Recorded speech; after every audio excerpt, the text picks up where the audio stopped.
اویس قرنی کی ذات پاک سے کہ آج یعنی نصف شعبان کو جو ہم اشارے ثواب کرتے ہیں ان کے نام اشارے ثواب کرتے ہیں. تو آؤ میں سب سے پہلے نصف شعبان کی فضیلت آپ کے سامنے پیش کر دوں. سنو حدیث پاک. حدیث پاک میں ہے اللہ تبارک و تعالی آسمان دنیا پہ نزول اجلال فرماتا ہے. بولو سبحان اللہ.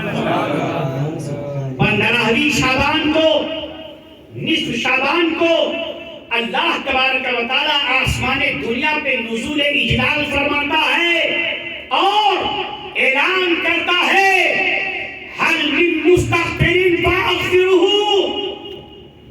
ہے کوئی مغفرت چاہنے والا جو آج کی رات عبادتیں کر کے اپنی مغفرت چاہے تو میں اسے معاف کر دوں. حل من مستغفر فارزقہ. ہے کوئی آج کی رات روزی طلب کرنے والا کہ وہ عبادتوں کے ذریعے روزی طلب کرے اور میں سال بھر کے لیے اس کی روزی متعین کر دوں. یہ حدیث پاک ہے. یہ حدیث پاک ہے. میں نے عبارت حدیث پڑھی ہے. آسمان دنیا پہ پروردگار نزول اجلال فرما کر اپنے بندوں کو مخاطب کرتا ہے. لوگوں استغفار کرو میں تمہاری مغفرت کروں گا. لوگوں روزی مانگو میں تمہیں روزی دوں گا. اور حدیث پاک میں قضا او قضا یعنی ایسے ایسے جیسے بھی بندہ مجھ سے مانگتا ہے میں اس کی ہر چاہت پورا کرتا چلا جاتا ہوں. بے اولاد ہے مانگا تو اولاد دے دیا. مفلس ہے تو اس کی مفلسی دور ہو گئی. بیمار ہے تو بیماری دور ہو گئی. تنگ دست ہے تو تنگ دستی دور ہو گئی. کسی بھی طریقے سے پریشان آ رہے تو اللہ تبارک و تعالی اس کی پریشانی کو دور فرما دیتا ہے. یہ کون سی رات ہے؟ شب برات کی رات ہے. اسی لیے اس کو شب برات کہتے ہیں.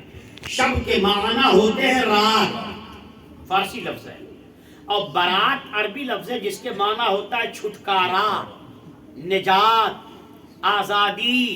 تو شب برات یعنی چھٹکارے کی رات، نجات کی رات، آزادی کی رات. کس سے چھٹکارا مل رہا ہے آپ کو؟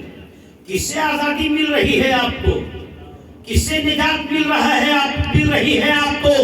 تو جناب والا بتا دوں اس رات میں جو بندہ عبادتیں کر کے اپنے گناہوں کی مغفرت چاہتا ہے اللہ اس کے سارے گناہ کو معاف کر کے جہنم سے نجات دے دیتا ہے. جہنم سے چھٹکارا دے دیتا ہے. جہنم سے اسے آزاد کر دیتا ہے. اس لیے اس رات کو شب برات کے نام سے یاد کیا گیا. آج شبرات بولتے ہو نا، دراصل شب برات چھٹکارے کی رات ہے. اس لیے وہ رات ملے تو مٹر کشتیوں میں مت گزارنا، آ جانا اسی بیگم برلا مسجد میں محلے کے لوگوں روشنی کرو، چراغاں کرو، خوب روشنی کرو، چراغاں کرو. روشنی اور چراغاں سے جب تم مسجد کو روشن و چراغاں کرو گے اللہ تبارک و تعالیٰ تمہارے دل کو روشن فرما دے گا. اللہ تبارک و تعالیٰ تمہاری قبر کو روشن فرما دے گا. اور سنو، مسجدوں میں چراغاں اور روشنی کی بات آ گئی ہے تو مجھے مسجد نبوی کی وہ حدیث یاد آ گئی. بلند آواز سے بولو، بلند آواز سے بولو. مسجد نبوی کی تعمیر ہو چکی، لائٹ نہیں تھی. آج کل تو یہ لائٹ ہے نا، برقی لائٹ. پہلے زمانے میں کڑوا تیل دیے میں رکھ کر کے روشنی کی جاتی تھی، یاد ہے کہ نہیں؟ اور کسی زمانے میں ڈھیبری جلائی جاتی تھی، پتا ہے کہ نہیں؟ ڈھیبری ہمارے وہاں اورپیاب میں ڈھیبری کہتے ہیں. یہاں کیا کہتے ہوں گے؟ چراغ تو اردو لفظ ہے، محاورے میں یہاں بھی ڈھیبری بولتے ہیں. ہمارا سدھارتھ نگر ضلع پڑتا ہے اور فیض آباد اور سدھارتھ نگر بہت دور نہیں ہے. میں اب تو آپ کے شہری میں رہنے لگا ہوں. فیض آباد میں گھر بنا لیا، وزیر گنج میں، دارالعلوم بہار شاہ میں الحمدللہ 15 سال سے پڑھاتا ہوں. تو میں عرض یہ کرنا چاہتا ہوں اس زمانے میں یہ چلتا تھا، اور اس کے پہلے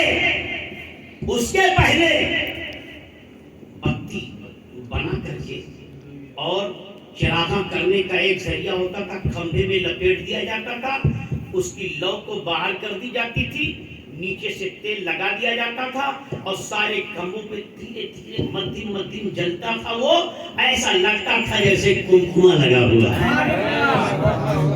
وہ زمانے کا کمکما تھا۔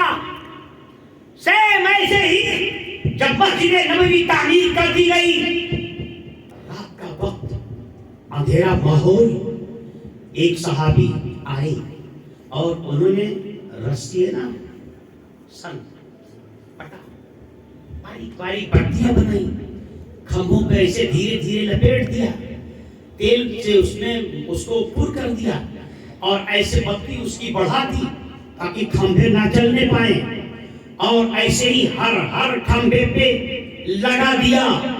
جو آج آپ جاؤ گے مسجد نبوی شریف میں اور جو پرانی طرز تعمیر کے اعتبار سے کھمبے لگے ہوئے ہیں، یہ ستون حنانہ ہے، یہ ستون لبابہ ہے، یہ ستون عائشہ ہے، 7 کھمبے آج بھی مسجد نبوی شریف میں جس کو ہم کیا بولتے ہیں، ریاض الجنہ، وہی اصل مسجد نبوی ہے۔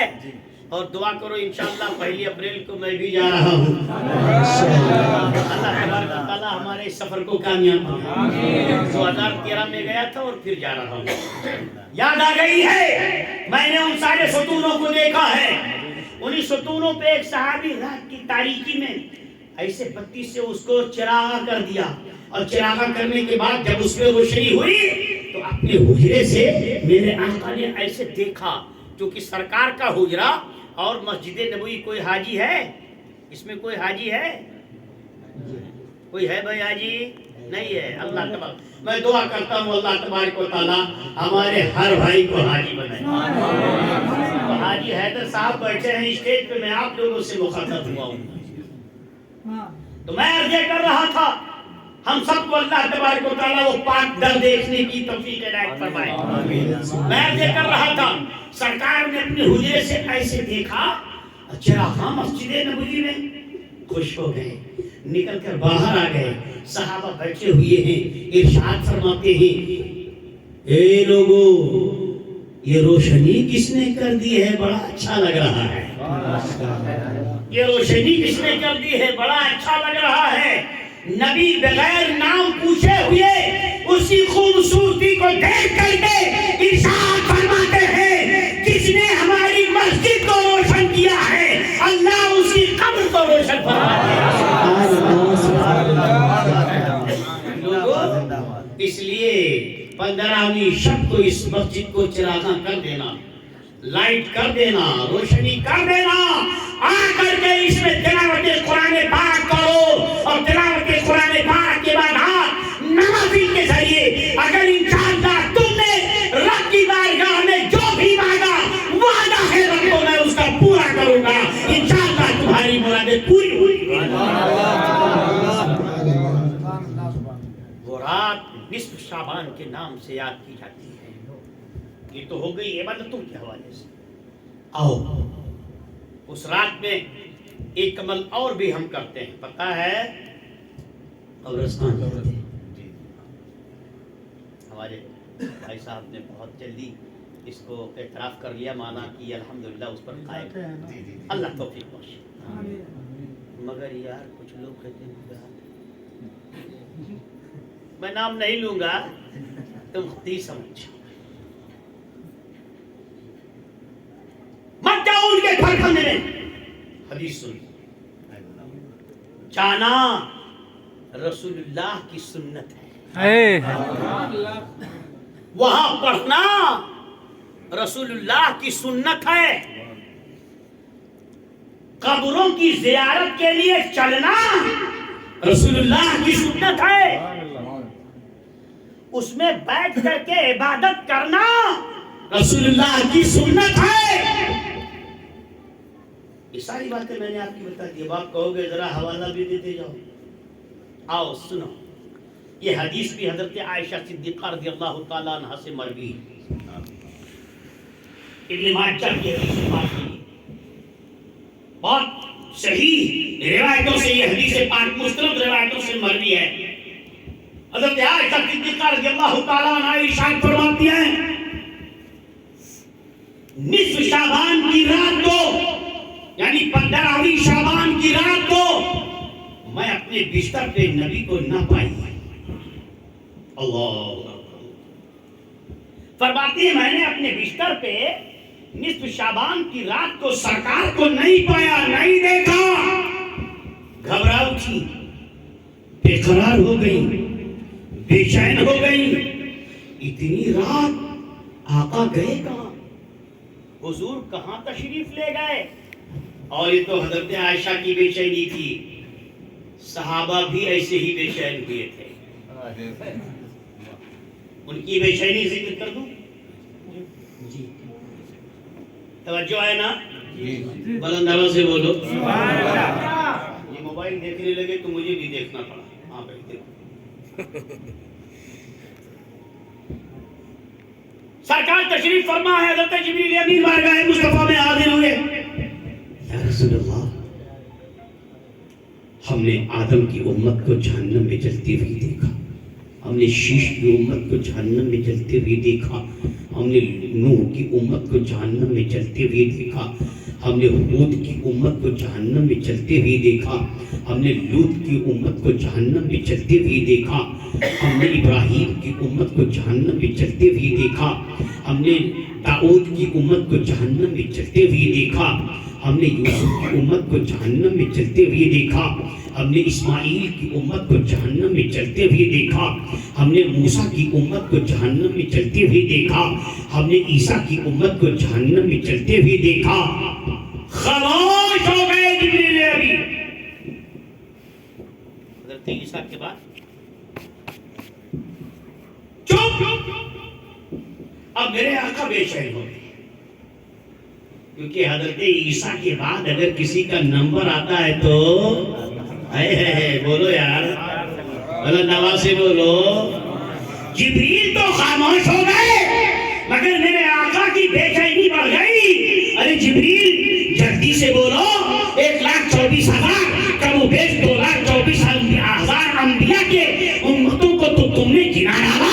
اب عیسیٰ کے بعد میرا ہی نمبر ہے, کیا میری امت کو بھی جہنم میں جلتے ہوئے دیکھا؟ ادب حائل ہے کہ کہیں اگر کہہ دوں گا ہاں یا رسول اللہ تو کہیں میرے آقا کو تکلیف نہ پہنچ جائے. کتنا پیار ہے آقا کو امت سے اور کتنا لحاظ ہے اس کا حضرت جبریل امین کو کہ قلب نازک پہ ٹھیس نہ پہنچ جائے. خاموش ہو گئے حضرت جبریل. پھر آخر ارشاد فرماتے ہیں جبریل بتاؤ, جلدی بولو, جلدی بولو, خاموش ہے کہیں آقا کو تکلیف نہ ہو جائے. تیسری بار جب حضرت جبریل نے کہا, جب سرکار نے فرمایا کہ بولو جلدی بولو, تب حضرت جبریل نے کہا ہاں یا رسول اللہ میں نے آپ کی بھی امت کو جہنم میں چلتے دیکھا ہے. بے چین ہو گئے. جبریل امین تو چلے گئے خبر دے کر, مگر میرے آقا کی بے چینی بڑھ گئی. میرے آقا کی بے چینی بڑھ گئی. رات کی تاریکی ہے, بستر سے اٹھ کر آقا دو جہاں صلی اللہ تعالیٰ علیہ وسلم چلے گئے. مدینہ سے باہر دور ایک پہاڑ کی کوہ میں چلے گئے اور مصلی بچھا کر عبادتوں میں مصروف ہو گئے اور سجدے میں سر رکھ کر کے یہی دعا کرنے لگے, رب ہب لی امتی, رب ہب لی امتی. مولا تو میرے گنہگار امت کی مغفرت فرما دے. دعائیں کرنے لگے امت کی یاد پہ مصطفیٰ بے چین ہو کر امت کے مغفرت کی دعا کرنے لگے. میرے آقا نماز فجر کے لیے بلال نے اذان دی, سارے صحابہ آئے, نبی کو نہ پایا. جماعت کرنے کے بعد لوگوں میں بے چینی ہو گئی, کیا سرکار حجرے میں آرام تو نہیں کر رہے ہیں؟ چلے گئے اور دستک دیا دروازے پہ. کون؟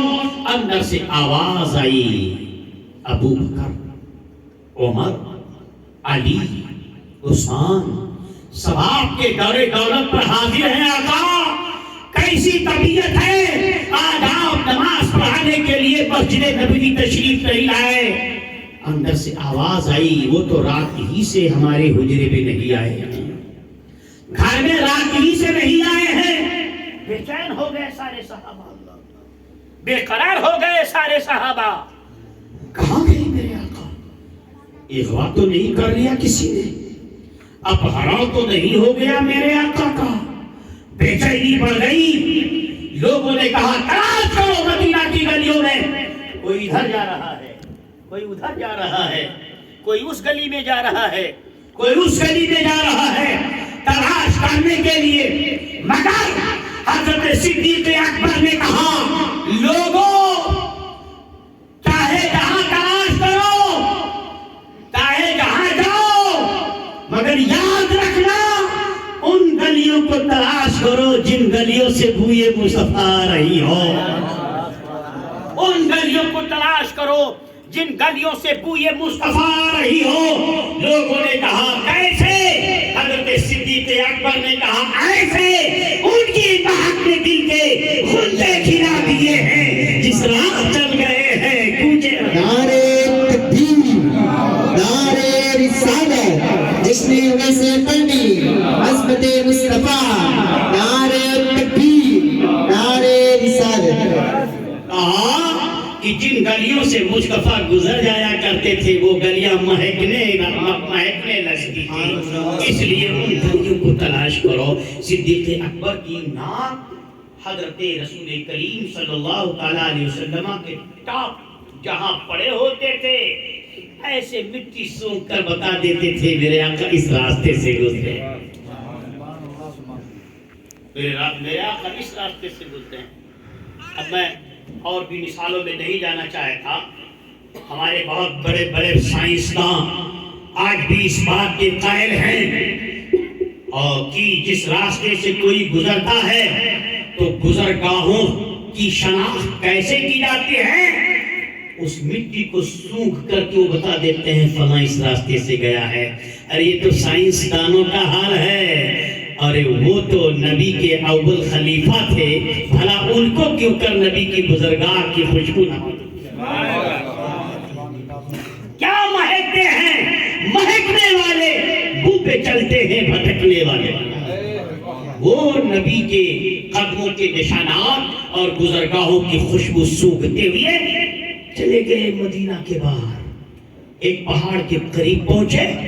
اتنے میں پہاڑ کے پہلے کیا دیکھتے ہیں کہ ایک بکری چرانے والا بکریاں چرا رہا ہے. اس کے قریب گئے، کہا اے چرواہا کیا تم نے میرے محمد کو دیکھا ہے؟ کہا من نمی دانم محمد کی. مولائے روم فرماتے ہیں، مثنوی مولائے روم میں یہ واقعہ درج ہے، فرماتے ہیں من نمی دانم محمد کی، میں نہیں جانتا ہوں کہ تمہارا محمد کون ہے. تب تک صدیق اکبر نے کہا میرے نبی کی بھاویں اس طرح جس طرح پھوٹ گئی دم میں دم آ گیا، جس طرح پھوٹ گئی دم میں دم آ گیا. اس نگاہ عنایت پہ لاکھوں سلام. میرے نبی کے لب پاک ایسے تھے، میرے نبی کے لب پاک ایسے تھے جس کی ہر بات وہی خدا، وہ دہن جس کی ہر بات وحی خدا. چشمہ علم و حکمت پہ لاکھوں سلام. جن کے ہاتھ ایسے تھے، جن کے دستے مبارک ایسے تھے. صدیق اکبر بیان کرتے جا رہے ہیں اور امام احمد رضا اپنے انداز میں اسے کہتے جا رہے ہیں. ہاتھ جس سمت اٹھا، یار بولو بولو. صدیق اکبر تو حلیہ بیان کر رہے تھے اور امام محمد رضا انہی ہاتھوں پہ سلام بھیج رہے ہیں. ہاتھ جس سمت اٹھا غنی کر دیا. موج بحر سخاوت پہ لاکھوں سلام، موج بحر سخاوت پہ لاکھوں سلام. حضرت صدیق اکبر حلیہ بیان کر رہے ہیں. میرے آقا کی بھاؤں اس طرح لب اس طرح، ناک اس طرح، ہاتھ اس طرح، قد ناز اس طرح بیان کر رہے ہیں، تب تک اس چرواہے نے کہا میں کچھ نہیں جانتا ہوں۔ ہاں سنو، ایک آدمی اسی غار میں جب سے آیا ہے وہ نہ جانے کیسے کیسے انداز میں گریہ وزاری کر رہا ہے کہ میری بکریوں نے اس کے رونے کو سن کر کے چرنا چگنا چھوڑ دیا ہے۔ تب تک صدیق اکبر فرماتے ہیں اے چرواہا بس کر، ارے بکریاں جس کے رونے کو پہچانتی ہو وہ کوئی اور نہیں ہے، دونوں عالم کا مالک و مختار، وہ میرا نبی حبیب کردگار ہے۔ جناب والا حضرت صدیق اکبر تشریف لے گئے اور بارگاہ مصطفیٰ میں حاضر ہونے کے بعد عرض کرتے ہیں الصلاۃ والسلام علیک یا رسول اللہ۔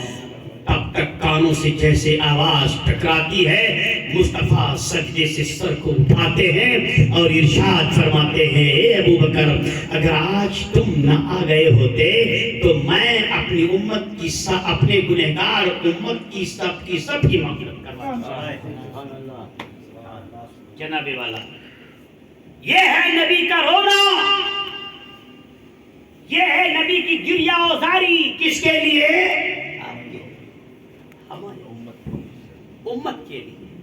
وہ آقا جو ہم سے اتنا پیار کر رہا ہو، وہ نبی جو ہم سے اس قدر محبت فرما رہا ہو۔ تب امام احمد رضا فرماتے ہیں جو نہ بھولا ہم غریبوں کو رضا، ایسے پیارے سے محبت جو نہ بھولا ہم غریبوں کو رضا، ایسے پیارے سے محبت کیجئے۔ وہی ہے 15ویں شعبان کی رات ہے، نصف شعبان کی رات ہے۔ حضرت عائشہ فرماتی ہے میں نے اپنے بستر پہ نہ پایا، بے چین ہو گئی، تلاش کرتے کرتے کرتے کرتے جنت البقیع پہنچ گئی۔ کہاں؟ جنت البقیع معلوم ہے کیا ہے؟ مدینے کا قبرستان۔ اے ہے میرے بھائی، کیا ہے؟ مدینے کا قبرستان ہے۔ اور جیسے اس قبرستان میں پہنچی تو کیا دیکھتی ہیں کہ ایک گوشے میں سرور دو جہاں صلی اللہ تعالیٰ علیہ وسلم سجدے کے حالت میں ہو کر گریہ وزاری فرما رہے ہیں اور گنہگار امت کے لیے دعائیں مغفرت کر رہے ہیں، دعائیں فرما رہے ہیں۔ پتہ یہ چلا نصف شعبان کی رات بستر سے اٹھ کر نبی کہیں مسجد میں نہیں گئے تو قبرستان میں۔ کہاں گئے؟ قبرستان گئے۔ اس لیے اگر آج ہم شب برات میں قبرستان فاتحہ کے لیے جاتے ہیں تو یہ بدعت نہیں، مصطفیٰ کی سنت ادا ہو۔ جناب والا بات سمجھ میں آ گئی؟ اتنی گفتگو تو میں نے اس رات کے حوالے سے کیا ہے۔ اب آؤ سیدنا حضرت اویس قرنی کی ذات پر تھوڑی گفتگو کرو، کیونکہ آج یہ انہی کی طرف منسوب ہے۔ بہت مختصر بیان کروں گا، ضروری تھی یہ بات کرنا، اس لیے میں نے یہ بات بتا دی۔